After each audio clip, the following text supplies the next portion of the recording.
Hello friends ಇವತ್ತು ನಾನು ಸಿಂಪಲ್ಲಾಗಿ ಕ್ವಿಕ್ಕಾಗಿ ಆಗೋವಂಥ ಚಿಕನ್ ಗ್ರೇವಿ ಮಾಡೋದು ತೋರಿಸ್ತಾ ಇದ್ದೀನಿ. ಈಗ ಒಂದು ಕಡಾಯಿ ಇಟ್ಕೊಂಡು ಒಂದು 4 ಸ್ಪೂನಷ್ಟು ಎಣ್ಣೆ ಹಾಕ್ಕೊಳ್ತಾ ಇದ್ದೀನಿ. ಎಣ್ಣೆ ಬಿಸಿ ಆದಮೇಲೆ ಸಣ್ಣಕ್ಕೆ ಕಟ್ ಮಾಡಿರೋಂಥ 2 ಈರುಳ್ಳಿ ಹಾಕ್ಕೊಂಡಿದ್ದೀನಿ.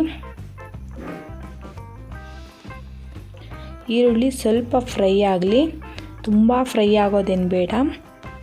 ಈಗ ಒಂದು ದೊಡ್ಡ ಸ್ಪೂನಷ್ಟು ಶುಂಠಿ ಬೆಳ್ಳುಳ್ಳಿ ಪೇಸ್ಟ್ ಹಾಕ್ಕೊಂಡಿದ್ದೀನಿ. ಹಸಿ ಸ್ಮೆಲ್ ಹೋಗೋ ಗಂಟ ಚೆನ್ನಾಗಿ ಹುರ್ಕೊಳ್ಳೋಣ. ಈಗ ಸ್ವಲ್ಪ ಅರಿಶಿನ ಪುಡಿ ಹಾಕ್ಕೊಳ್ತಾ ಇದ್ದೀನಿ. ಈಗ ಈರುಳ್ಳಿ ತಳ ಅಂಟಬಾರ್ದು ಅಂತ ನಾನು ಚಿಕನ್ ಬೇಯಿಸಿಟ್ಟಿರೋಂಥ ನೀರು ಹಾಕ್ಕೊಳ್ತಾ ಇದ್ದೀನಿ.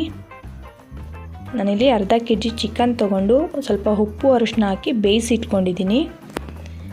ಅದರಿಂದ ಸ್ವಲ್ಪ ನೀರು ಹಾಕ್ಕೊಂಡು ಸ್ವಲ್ಪ ಫ್ರೈ ಮಾಡ್ಕೊಂಡಾದಮೇಲೆ ಖಾರಕ್ಕೆ ಎಷ್ಟು ಬೇಕೋ ಅಷ್ಟು ರೆಡ್ ಚಿಲ್ಲಿ ಪೌಡರ್ ಹಾಕ್ಕೊಳ್ಳಿ. ನಾನಿಲ್ಲಿ 1 spoon red chilli powder, 1 spoon ಧನಿಯಾ ಪೌಡರ್, 1 ಸ್ಪೂನ್ ಜೀರಾ ಪೌಡರ್, 1 ಸ್ಪೂನ್ ಪೆಪ್ಪರ್ ಪೌಡರ್ ಹಾಕ್ಕೊಂಡು ಹಸಿ ಸ್ಮೆಲ್ ಹೋಗೋ ಗಂಟ ಫ್ರೈ ಮಾಡ್ಕೊಳ್ಳೋಣ. ಚೆನ್ನಾಗಿ ಫ್ರೈ ಆದಮೇಲೆ ನಾನಿಲ್ಲಿ ನೈಸಾಗಿ ಟೊಮೆಟೊ ಚಾಪ್ ಮಾಡಿ ಇಟ್ಕೊಂಡಿದ್ದೀನಿ. ನೀವು ಗ್ರೈಂಡ್ ಮಾಡಿ ಕೂಡ ಹಾಕ್ಕೊಬೋದು.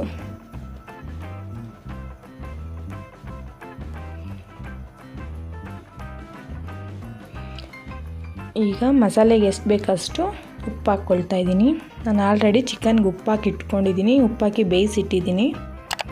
ಅದಕ್ಕೆ ಮಸಾಲೆಗೆ ಎಷ್ಟು ಬೇಕೋ ಅಷ್ಟು ಹಾಕ್ಕೊಂಡಿದ್ದೀನಿ. ಈಗ ನೋಡಿ ಚೆನ್ನಾಗಿ ಎಣ್ಣೆ ಎಲ್ಲ ಬಿಡ್ತಾ ಇದೆ, ಮಸಾಲೆ ಎಲ್ಲ ಬೆಂದಿದೆ.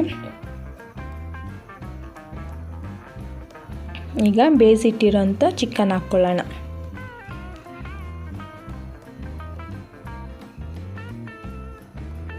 ಚಿಕನ್ ಹಾಕ್ಕೊಂಡು ಒಂದು 2 ನಿಮಿಷ ಚೆನ್ನಾಗಿ ಕುದಿಸ್ಕೊಳ್ಳಿ. ಚಿಕನ್ ಆಲ್ರೆಡಿ ಬೆಂದಿದೆ, ಮಸಾಲೆ ಎಲ್ಲ ಹಿಡಿಬೇಕು ಅಷ್ಟೇ. ನೋಡಿ ಈಗ ಇದು ಆಗ್ತಾ ಇದೆ. ಈಗ ಇದಕ್ಕೆ ಒಂದು ಅರ್ಧ ಸ್ಪೂನಷ್ಟು ಚಿಕನ್ ಮಸಾಲ ಹಾಕ್ಕೊಳ್ತೀನಿ. ಇಲ್ಲಿ ಪುದೀನ ಹಾಕ್ಕೊಳ್ತಾ ಇದ್ದೀನಿ. ನೀವು ಕೊತ್ತಂಬರಿ ಇದ್ದರೆ ಕೊತ್ತಂಬರಿ ಕೂಡ ಹಾಕ್ಕೊಳ್ಳಿ, ನಾನು ಲಾಸ್ಟಲ್ಲಿ ಹಾಕ್ಕೊಳ್ತೀನಿ.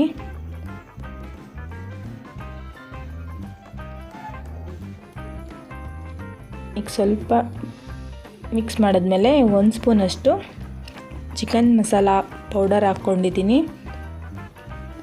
ಸ್ವಲ್ಪ ಕರಿಬೇವು ಹಾಕ್ಕೊಂಡಿದ್ದೀನಿ. ಹಾಕ್ಕೊಂಡು ಚೆನ್ನಾಗಿ ಮಿಕ್ಸ್ ಮಾಡ್ಕೊಳ್ಳಿ.